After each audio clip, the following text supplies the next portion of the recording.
خلاص. بسم ما الله شاء الرحمن الله. الرحيم. اللهم بارك. يلا بينا نبدأ.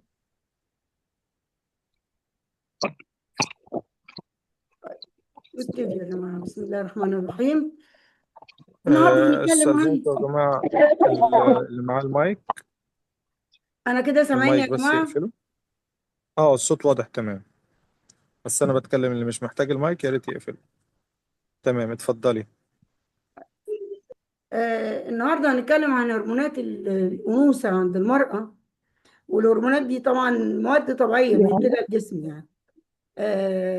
عندي كذا هرمون، يعني عندنا كذا هرمون.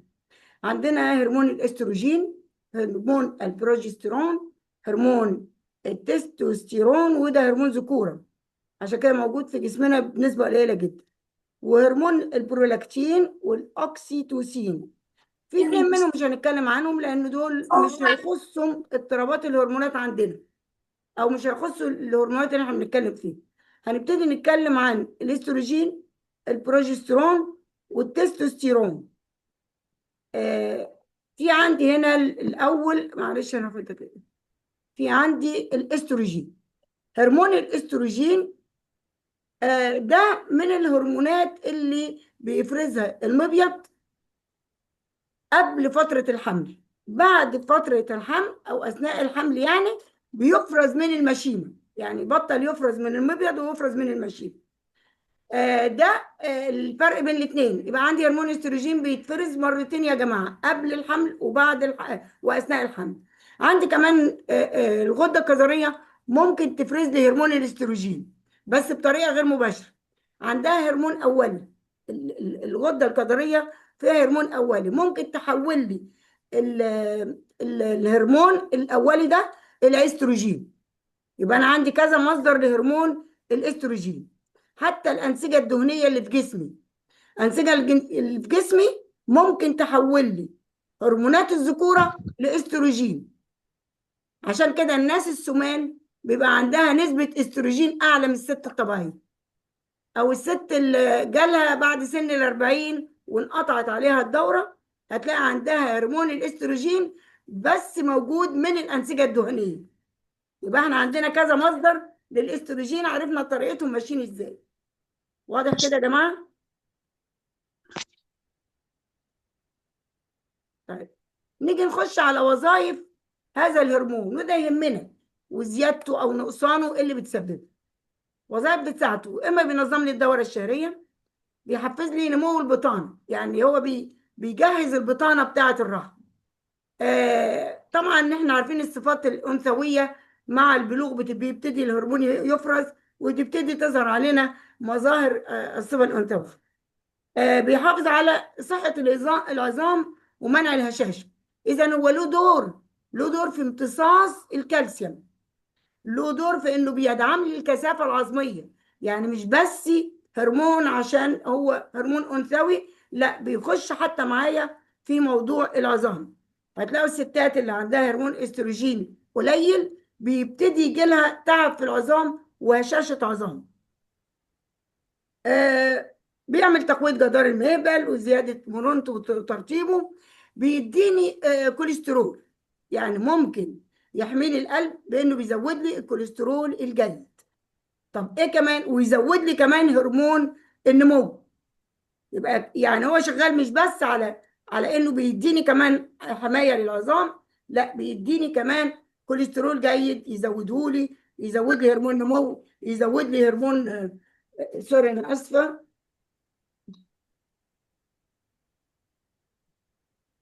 انا اسفه يا جماعه سبت الموبايل جنبي. يديني عندي كمان زي ما احنا قلنا كده هرمون نمو، هرمون غده درقيه بيأثر لي على المزاج. يعني ممكن لما يعلى يخليني عصبيه، يخليني متوتره، يخليني قلقانه. فدوت معانا كلمه يأثر على المزاج لو كان عالي. طب زيادته تعمل ايه؟ احتباس سوائل.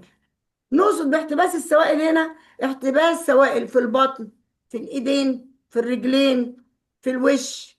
ده معناه، وده بيبقى ميه. بيسبب صداع، تقلب مزاج، زياده في دهون الارداف والصدر، في الالياف، يعمل الياف في الرحم، عشان كده مسمينها الالياف الرحميه. نقصه هيعمل هشاشه العظام، وقلنا ليه؟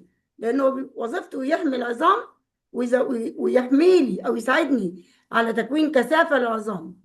فبيعمل ضعف ذاكره، ضعف تركيز، وبيوقف لي، ممكن نقصه يوقف الدوره الشهريه، لان هي بتفرز منين؟ من المبايض لهرمون الاستروجين. البروجسترون.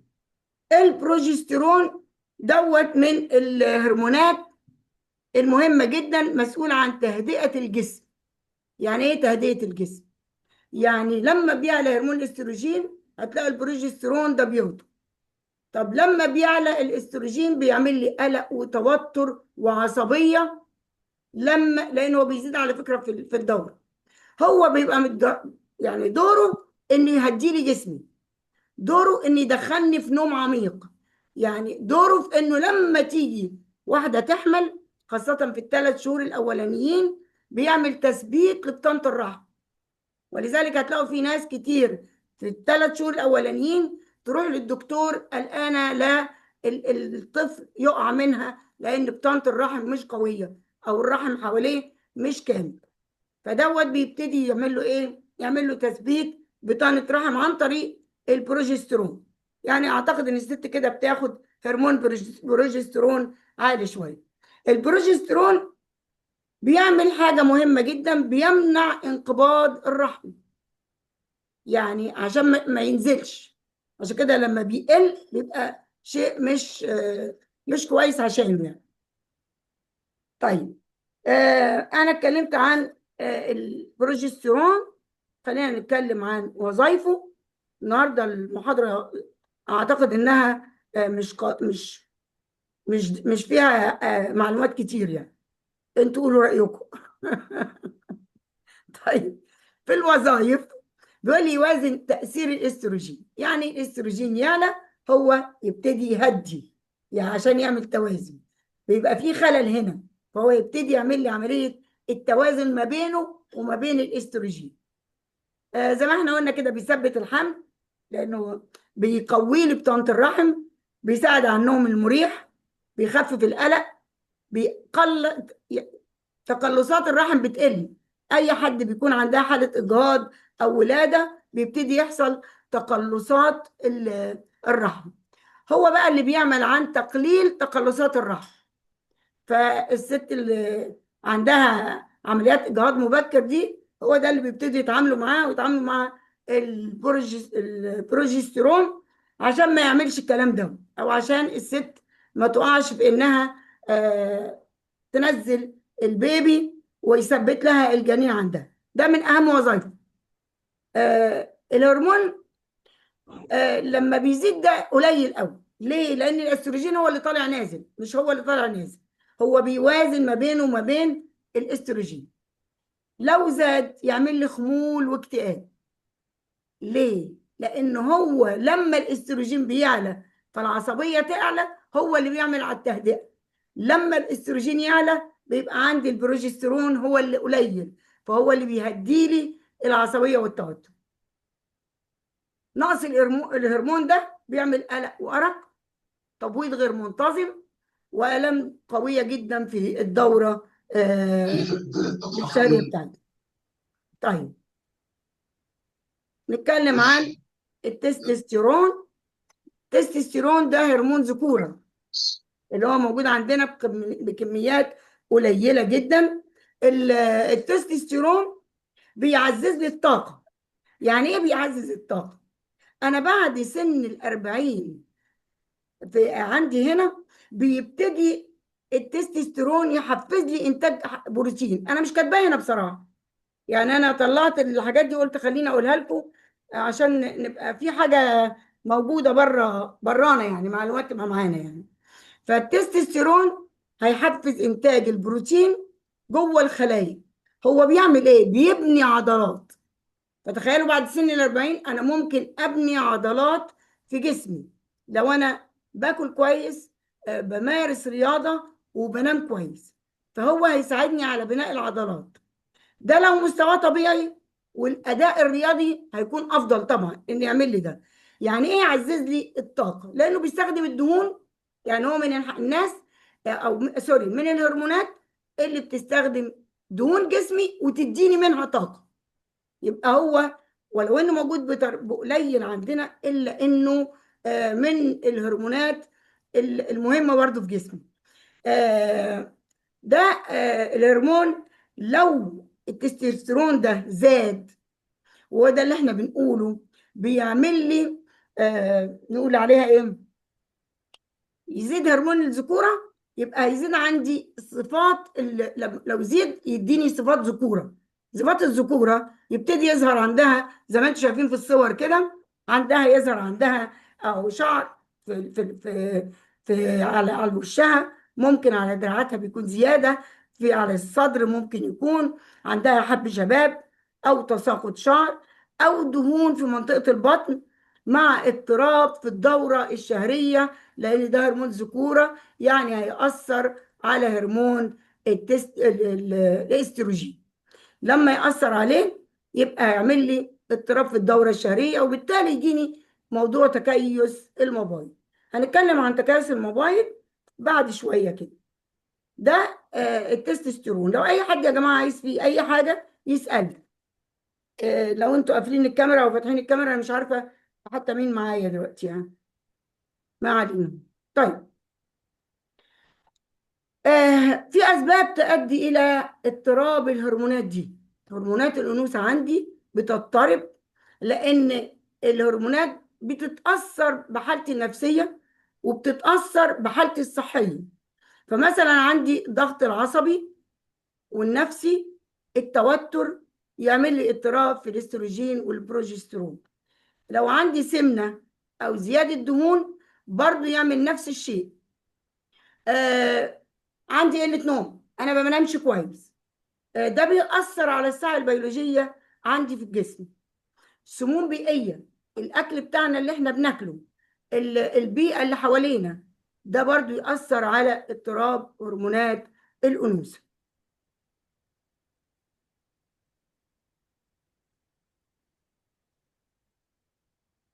نتكلم الأول عن الضغط العصبي والنفسي.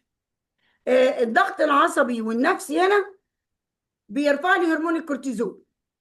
لما بيرفع لي هرمون الكورتيزول، هرمون الكورتيزول ليه بيتأثر بالهرمونات بتاعتنا بتاعت الأنوثة؟ لأن المواد اللي بيتكون منها هي نفس المواد اللي بتنتج لي هرمون البروجسترون. فلما هو يتأثر بيأثر لي على هرمون البروجسترون. طيب هنا في الحالة دي البروجسترون يقل. طب مين اللي هيطلع ويرتفع؟ الاستروجين يطلع ويرتفع. عشان كده بيجيني توتر وقلق واكتئاب لما بيرتفع. هيسبب لي هنا تقلب المزاج، أرق، اكتئاب، اضطراب في الدورة، لأن أنا كده الهرمون الكورتيزول لما ارتفع أعطاني لخبطة في الاستروجين والبروجسترون، فعندي الدورة اتلخبطت. ممكن تزيد، ممكن تقل، ممكن ما تجيش خالص، على حسب نوع الضغط اللي أنا فيه. ممكن يكون الضغط، ممكن يكون ضغط النفسي، ممكن تكون السمنة، ممكن يكون حاجات كتير جدا إن شاء الله نتكلم عنها. عملت في أي انت سؤال قلتي يا لي جماعة؟ يعني كده. هي بنت اهلي كانت ساكنه هنا وطارق بقى اخر سنه في كليه طيب فنون جميله. المايك عندكم يا جماعة؟ قالوا ان هي بتروح انت هتروح النادي. المايك عندكم يا اللي بره؟ ما كانش في درس الاسبوع اللي فات، زعلانه اه قوي. اه ها؟ الله. راحت بقى هي ما المايك بتروحش لنا لو ولا هنا. سمحت، الصوت. هي الاول هي شريكه الاول بس هي قدرتها. هي هنا في طيبة يعني ساكنة في طيبة. هي حاليا ساكنة فين؟ خلاص ساكنة كده هنا. يا جماعة، اه هكمل. انتوا رحتوا فين؟ ساكنة هنا في نفس العمارة. يا حاجة أمين، في المايك عندك يا حاجة أمين. يا حبايبي؟ اه اه ايوه ايوه. عليكم ورحمة الله وبركاته يا جماعة. بعد إذنكم بس اللي فاتح مايك يقفله. أنا دلوقتي قفلت المايك على الكل، وهرجع أرجع لك الهوست دلوقتي يا أستاذة شادية. استاذنك بس اعملي شير. طيب كده انا رجعت لك الهوست استاذه شادية، تقدري تفتح المايك وباقي المايكات اتقفلت كلها ماشي. ويعملي شير من اول وجديد. حاضر. يلا يا باشا، شكرا. نحن في الخدمة الله يبارك فيك، شكرا. على أهبة الاستعداد. الله يبارك فيك، الله يبارك فيك. طيب، كنا بنتكلم عن الضغط النفسي. فاحنا عندنا كده تأثير التوتر علينا: قلق، أرق، نوم متقطع، زيادة في شراهة الأكل. في الجزئية دي لما احنا كنا بنتكلم عن الكورتيزول، كنا بنقول الكورتيزول أصلا لما بيرتفع بيخلينا نتجه إلى على طول رغبة في الحلويات مباشرة، فعشان كده بيديني شراهة في الأكل، بفضل طول النهار رايحة جاية على الأكل من التوتر. خلوا بالكم إن احنا كده كمان عملنا لخبطة في هرمون الأنوثة وهرمون الإستروجين والبروجسترون. الاتنين هرمون دول عشان كده بنقول لما الأنسولين ومقاومة الأنسولين اللي بتجيلنا نتيجة شراهة الأكل برضو بتأثر على هرمونات الأنوثة عندنا. طيب السمنة، في السمنة أو زيادة دهون البطن في خلايا عندي دهنية بتأثر لي على هرمون البروجسترون. لما بتأثر لي عليه بتزود إنتاج، لما السمنة تزيد عندي بتزود لي إنتاج هرمون الاستروجين. لما بيزيد هرمون الاستروجين يقل معايا البروجسترون. انتوا خدتوا بالكم من الحكاية دي؟ واحد يزيد التاني بيقل. طيب بيلخبط لي الدورة. طب ده نتيجة ايه؟ نتيجة ان الدهون لها دور في إنتاج الإستروجين، لها دور في زيادة هذا الهرمون. أنا قلت في أول شريحة إحنا كنا بنشتغل عليها. طيب الخلايا الدهنية عندها أنزيم اسمه أروماتيز. الأروماتيز ده بيحول لي التستوستيرون اللي هو هرمون الذكورة لهرمون أنوثة، فبيزيد عندي هرمون الإستروجين. لما بتزيد السمنة بيزيد الإستروجين. قلناها لو انتوا فاكرين او انتوا معايا، الاستروجين يزيد البروجسترون يقل، والاستروجين عنده اكتر من مصدر: المبايض، المشيمة، خلايا الدهنية. احنا هنا السمنة عاملة خلايا دهنية والغدة الكظرية، كل دول بيلعبوا لي في هرمونات الأنوثة عندنا. لما بيبقى في عدم توازن، عدم التوازن معناها ان في مشكلة عندي في التبويض، ومشكلة عندي ان يحصل الياف في الرحم. مش شرط تكون الياف يعني في تليف في الرحم، يعني في حاجة خطيرة. المهم ان الانسان يلحق نفسه، او السيدة او البنت، قبل ما هذه الالياف تزيد او يجرى حاجة فيه. تكيس المبايض هنتكلم عنه. يبقى عندنا التوازن ده هيؤدي، عدم التوازن هيبقى يعمل اضطراب في الدورة. لما بقول اضطراب في الدورة، زيادة، نقص، تأخير، مفيش، وقفت، ده بسبب البروجسترون.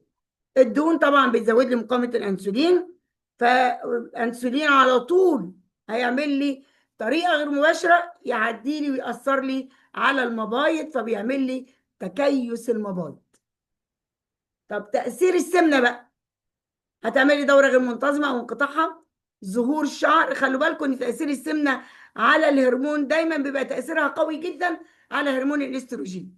ولما الاستروجين بيعلى خلاص ويديني بقى التستوستيرون يبتدي يشتغل. عشان كده هيظهر عندي شعر زيادة، هيظهر عندي حب شباب، هيبقى عندي كسل وخمول، أنا مش قادرة أقوم من مكاني، مرهق، تعبان، وهكذا. طيب قلة النوم، قلة النوم وانا باخد او انا في جسمي هرمون اسمه الميلاتونين، واعتقد في ناس كتير تعرف الميلاتونين وبيروح يجيبوه من الصيدليه. لو هي مش بتعرف تنام بتروح تجيب الميلاتونين، وده حاجه ملهاش اي اثار جانبيه، هي حاجه كويسه جدا. لكن هذا الهرمون بيساعد على تنظيم الهرمونات الجنسيه عندنا. يعني معنى كده ان انا لما ما انامش انا كده لخبطت الهرمونات عندي في جسمي. لخبطه الهرمونات بتعمل زياده في الوزن، وده برضو شيء موجود. النوم القليل يعمل لي مقاومه انسولين، النوم القليل يعمل لي تكيس موبايل. انا مش كاتباه هنا، انا اسفه جدا يعني، لان النوم القليل يعمل لي غده درقيه، يعمل لي كمان سمنه، يعمل لي لخبطه هرمونات. اذا النوم القليل دي من الحاجات المهمه جدا ان احنا ننظم نومنا وننام عدد ساعات كفايه. احنا عايزين كفايه في النوم وجوده في النوم عشان ما لخبطش هرمونات جسمي ولا كل اللي احنا قلناه ده، اذا كان مقاومه انسولين، اذا كانت سمنه، اذا كانت غده درقيه، اذا كان تكيس مبايض، كل ده بيبقى واقع تحت هذا البند وهو قله النوم. فانا لخبطت الساعه البيولوجيه اللي عندي. قله النوم بتعمل لي صداع، تقومي من النوم الصبح انت مش عارفه الصداع ده جاي لك من ايه. احنا هنقول هنا من قله جوده النوم. خمول، انا متوتره عصبيا لاني ما نمتش كفايه، ممكن مع الوقت يعمل لي نسيان وضعف تركيز. السموم البيئيه والغذائيه. السموم البيئيه هنا نقصد بيها البلاستيك، الحاجات البلاستيكيه اللي موجوده عندنا يا جماعه، دي من الحاجات الوحشه جدا. وفي ناس انا بشوفها تستعمل الازاز البلاستيك اكتر من مره، ما اعرفش ليه. استعمليها مره واحده مش اكتر من مره، لان البلاستيك فيه ماده شبه هرمون الاستروجين، يعني يعني تشبه تركيبه هرمون الاستروجين، فتعمل لي خلل في هرمون الاستروجين في جسمي. اي هرمونات، اي حاجات مش طبيعيه بتخش جسمي بتلعب في الهرمونات بتاعت جسمي. فهنا بنتكلم بس عن هرمونات الانوثه، فهتعمل لي خلل في التوازن، يعني هيبقى في عدم توازن ما بين الاستروجين والبروجسترون بسبب البلاستيكات. المبيدات الحشريه. المبيدات الحشريه فيها برضو هرمونات تشبه هرمون الاستروجين، كان الاستروجين ده عامل مشترك بينهم. الهرمونات اللي موجوده في اللحوم، كل الاكل اللي احنا بناكله سواء كانت لحوم بيضاء او لحوم حمراء، هي كمان ليها نصيب في الهرمونات، بس الهرمونات بتاعتها هرمونات نمو، تزود لي اللبن، تزود لي اللحوم، كميه اللحم اللي فيها عشان تنمو وتكبر بسرعه. فرخه عندها اسبوعين الاقيها زي الفرخه اللي عندها سنه، ده من الهرمونات.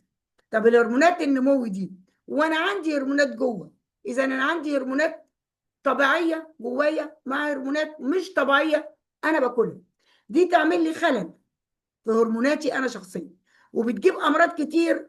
يعني انا عايزه اقول لكم ان حتى المرض الخبيث ممكن تجيبولي عادي جدا، مفيش مشكله عندهم. مستحضرات التجميل، مستحضرات التجميل كلها فيها ماده اسمها البارابين والفتالات، دي مواد كيميائيه موجوده في مستحضرات التجميل. حطيها على الجلد، بتدخل جوه الجلد، بتاثر على الغدد الصماء في جلدنا، في جسمنا سوري، اثرت على الغدد. اي حاجه بتاثر على غدد بتاثر على بقيه الغدد، ليها تاثير. انا جوه جسمي في جهاز اسمه الجهاز الهرموني، يعني جهاز كله هرمونات، متكون من هرمونات كلها، اي حاجه اي جزء منها بيأثر على بقيه الهرمونات الموجوده عندي. الأطعمة المصنعة هنا واقصد بيها اللي نقول عليها ايه، اللانشونات والحاجات المدخنة والجبن المطبوخة والحاجات المعلبة، لأن مش بس فيها مواد صناعية. كل المواد الصناعية دي لما بتخش جسمي وهي مواد كيميائية بحتة فبتخش تأثر على جسمي. أول ما تأثر بتأثر على الهرمونات، وبعد كده بتأثر على جهازي المناعي كمان. فعشان كده قلت لكم النتيجة هتكون دخول هرمونات مش بتاعتي، بعتبرها هرمونات زائفة، بتدخل على مستقبلات هرمون الاستروجين اللي هو طبيعي في جسمي، فتعمل لي لخبطة هرمونية، إما يزيد وإما تقل الهرمونات. لخبطة الهرمونات ككل إما تزيد وإما بتقل في جسمي. أتمنى يكون الموضوع مهم إن شاء الله. طيب تكيس المبايض. تكيس المبايض ده بيجي من التبويض الغير منتظم. يعني ايه؟ ممكن ما يحصلش تبويض اصلا وممكن يحصل تبويض. مش التبويض بالنسبه لي ان البويضات كمان بتكون غير ناضجه، البويضات اللي نزلت بتكون غير ناضجة، وده نتيجة عدم انتظام الهرمونات وعدم انتظام الدورة، فيجيني تكيسات المبايض اللي هي بويضات غير ناضجة تعمل لي أكياس، تبقى موجودة على هيئة أكياس، لكنها هي بويضات ما كانتش ناضجة بما فيه الكفاية. لكن ده مش معناها إنها هيجي لها عقم. مع الوقت والإهمال ممكن يحدث عقم، لكن قبل كده احنا محتاجين ان احنا نظبط النمط الحياة بتاعنا اللي هو الغير صح. احنا هنظبطه انا يعني هو افضل حاجة عندي بصراحة هظبطه بالفيل جريد. يمكن استاذ مصطفى يحب يتكلم عن الفيل جريد بعد ان شاء الله نخلص. انا اسف يا استاذ مصطفى كنت اخرتك يعني. تكيسات المبايض ما بيعتبرهاش اورام ولا هي اكياس سرطانيه، لكن هي عباره عن اكياس بتتواجد. الدكتور قبل الدوره عايز يشوف وبعد الدوره عايز يشوف، وبيقيس التكيسات دي. لو لقاها بتزيد بطريقه ما بيضطر ان هو يعمل منظار ويشيلها، وتقعد هي طول الوقت تشيل في تكيسات مبايض، لانها العلاج مش هو الحل النهائي. الحل النهائي في الاسباب نفسها. ايه الاسباب؟ استروجين. الميتنج هيخلص، انا اسف. الاستروجين، عمليات التبويض بيأثر على التبويض وبيأثر على خصوبة الخصوبة عند السيدات. مش دايما بنحتاج لجراحة، لكن لما بيحصل حاجة زي كده زي ما انا قلت لكم كده، يزيد الحجم او يقل الحجم ويفضل يزيد بقى مع الوقت وهو يقيس قد ايه الكيس، بيضطر يعمل جراحة. مفيش خلاص، بيجي مع الدورة. لو جه مع الدورة واختفى بعد الدورة خلاص مفيش مشكلة فيه. لكن في العادة بيبقى في تكيسات مبايض موجودة مزمنة عند الناس لأن ملهاش علاج قاطع. لكن احنا عندنا في الجريت بنسبة 100%، والكلام ده كلام دكتور أنس، بنسبة 100% تكيسات المبايض بتختفي تماما. فبيجي لنا عندها بقى كده بتتعالج لأنها بتأثر على الخصوبة، تعمل ضعف تبويض أو غياب التبويض، وده نتيجة اختلال الهرمونات الأنثوية ونتيجة زيادة مقاومة الأنسولين والسمنة. هنا بنقول العلاقة ما بين مقاومة الأنسولين وتكيس المبايض. كلنا عارفين مقاومة الأنسولين. لما لا في حاجة عندي هنا، سوري. لما عندنا البنكرياس يفرز هرمون أنسولين ويدخل لي سكر داخل الخلايا، هنا الجسم لو ما استفادش او الخلايا لو ما استجابتش الانسولين بنقول عليها مقاومه انسولين. البنكرياس بيضطر هنا يزود افراز الانسولين، فيعلى الانسولين فيعلى الكورتيزول، والكورتيزول له علاقه بالاستروجين والبروجستيرون. فانا كده مش بس عندي مقاومه انسولين، بقى عندي كورتيزول وعندي استروجين وبروجستيرون، في عدم توازن ما بينهم، عدم توازن بينهم. فهي دي عندنا المشكلة بتاعتها. طيب، تأثير الأنسولين الزايد على المبيض. الأنسولين لما بيزيد بيحفز هرمون التستوستيرون يزيد، يعني بيحفز المبيض عشان يديني تستوستيرون. فلما بيزيد التستوستيرون بيمنع لي يمنع لي نضج البويضات، عشان كده بيجيني تكيس مبايض. البويضات بتبقى مش ناضجه، او يوقف التبويض او يعمل عدم انتظام. هنا عدم انتظام نقصد بيه الدوره الشهريه. فبتظهر عندي هنا كده التكيسات وبتكون متجمعه، يعني هو بيقول تكيسات بتبقى عمليه متجمعه حوالين بعضها. اعتقد ان انا وريتها لكم في الشريحه دي، باين هنا عندي اهو، ده مبيض سليم وده مبيض فيه تكيسات. طيب، هنا بقى عندنا زيادة الأنسولين زي ما احنا قلنا كده بتعمل خلل هرموني وبتوقف لي عمليات التبويض. بأدلة علمية في عندي من 70 ل 80% من النساء عندهم تكيس مبايض. يعني هنقدر نقول اللي عندها مقاومة أنسولين هيبقى عندها تكيس مبايض. بس بدرجات مختلفه. حتى لو ما فيش سمنه لكن في مقاومه انسولين، يبقى ممكن يكون بنسبه 70 ل 80% عندها تكيس مبايض، مش شرط يكون عندها سمنه. ودي ميزه في الجريد، انه هذا البرنامج مش بس اشتغل على سمنه، ده اشتغل على مقاومه الانسولين اللي هي سبب النسبه الكبيره دي.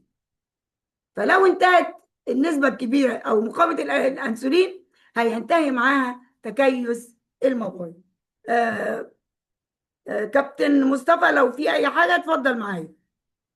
لو في كابتن مصطفى مش موجود.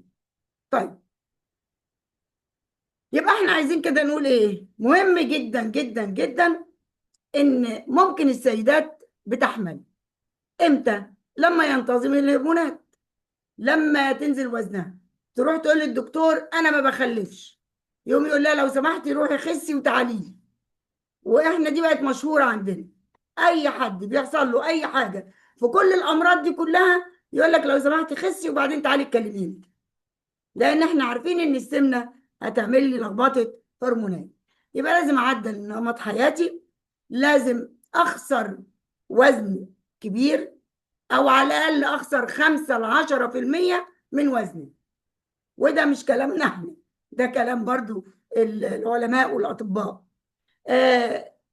الفيلجريد كاتنين مكونين ليهم علاقه قويه جدا بكل اللي احنا بنقوله، لانه بيشتغل على لخبطه الهرمونات.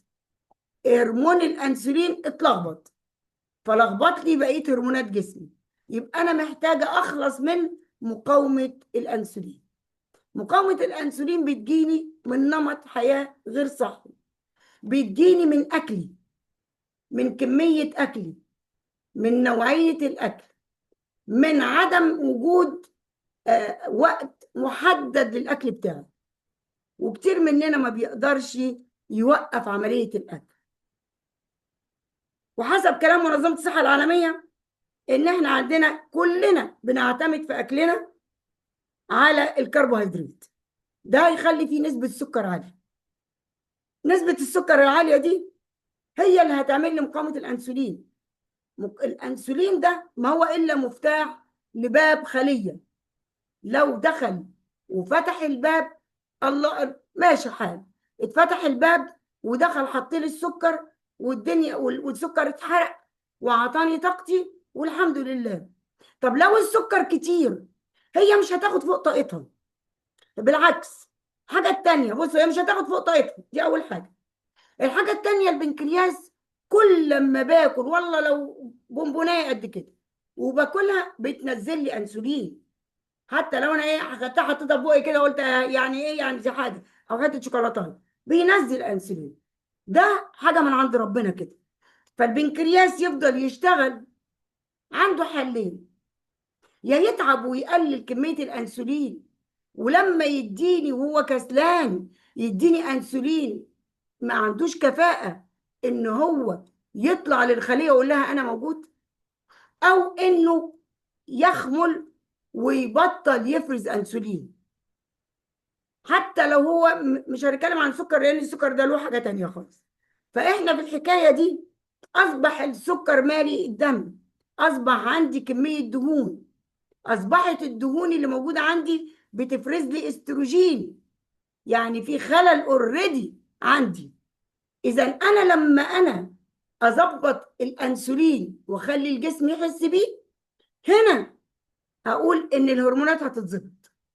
لان حتى الكبد اللي بيديني الدهون بتاعته يحولها لي الجلوكوز، ودي بتحصل من الكبد فعلا، لو اعطاني الجلوكوز ده معناه ان انا اتلخبطت، الدنيا برضو عندي اتلخبطت، لان هو بيديني جلوكوز وانا عندي جلوكوز. تخيلوا، هو بيديني جلوكوز والكبد بيديني جلوكوز وانا عماله باكل واجيب جلوكوز، يعني عمليه السكر بقت عاليه جدا عندي، فالسمنه بقت زادت، فالدهون هتديني استروجين وانا عندي استروجين، لخبطت الاستروجين ونزلت البروجسترون وعليت الكورتيزول.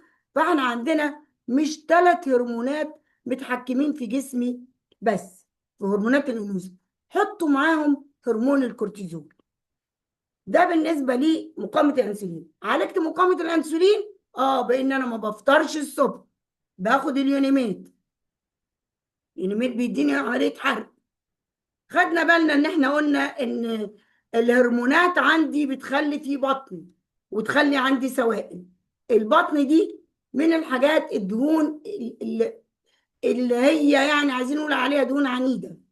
عشان كده احنا ما بنفطرش الصبح، بندي فرصة للجسم ان هو اللي ينشط ويتحرك. اليونيميت بيعمل حرق 24 ضعف. يعني انا واحدة من الناس كنت بقول ان انا خلاص انا ما بحرقش. الدكتور قال لي انت مش هتحرقي، انت هتشربي شويه الميه برضو هتتخني. اكتشفت ان عشان انا بعد سن ال40 هرموناتنا بتقل. من اول ال30 وانت طالع هرمونات بتقل، يعني الهرمونات عندي بتنتج بضعف. ادي اول حاجه عندي. طيب لما بتنتج لي بضعف، ما انا عندي مقاومه انسولين كمان. مقاومه الانسولين اللي موجوده عندي دي مبهدله جسمي انا، ومأثرة على شوية الهرمونات اللي موجودين في جسمي، والدهون عاملة لي بتديني استروجين. قلل بقى مقاومة الأنسولين، ظبط مقاومة الأنسولين بإن أنا مش هفطر الصبح عشان جسمي يديني الدهون دي.